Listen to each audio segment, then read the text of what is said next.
Hi folks, and welcome to our series, God Debunked. Now this is just a short preamble to that series, so as to give you a bit of an idea of what the series will consist of and the reasons that I've decided to do it. What I'll be doing is looking at 5 of the classical arguments for the existence of God, though one of them perhaps less classical than the others. I'll be doing this primarily because those arguments are quite interesting, even if one has to say that the historical rebuttals and refutations of them are really as boring and lacking in insight as reruns of the Brady Bunch. Now I'll be coming at them from a few different angles, not just a formal, logical, philosophical perspective, because whilst all of those arguments fail the tests of formal, logical and philosophical rigour, because they're not just about those things, they have historically been and continue to be persuasive, if not compelling, to a great many people. And part of the reason for that is that theological arguments, theological proofs, such as these, are complex things. They have the air of logical formality about them, but they're also pieces of religious politique, religious propaganda. They are attempts to persuade and influence. They exploit certain intuitive and common sense feelings that we all have. They also exploit certain intellectual frailties of the human mind. It's my hope that this examination of those various arguments will lead to some insights into not just the nature of reality, but also of consciousness and human psychology.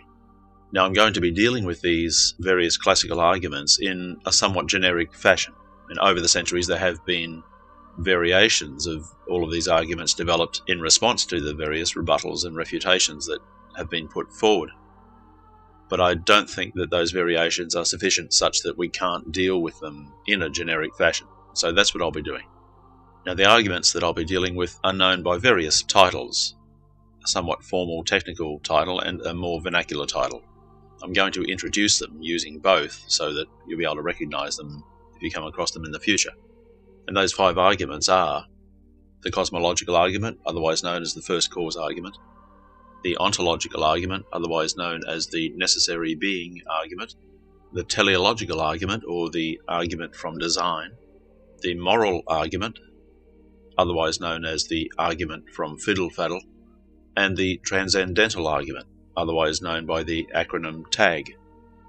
Now, that may not be the actual order in which I address these arguments, but I can tell you that the transcendental argument for God, or TAG, will be the last one that I deal with, because it will probably take me all of that time to sort out in my head exactly how I want to address it, because it is the most contemporary of all those arguments, and is also the least formal and most nebulous of all those arguments, which is probably why it's so beloved of modern apologists and sundry Presbyterian types.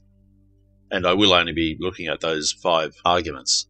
However, if you feel that there is a classical or more contemporary argument for the existence of God that is interesting enough or compelling enough to warrant attention, by all means mention it in the comment section, and I will at least consider it. Anyway, I hope you'll stick around for our series, God Debunked. See you then, and bye for now.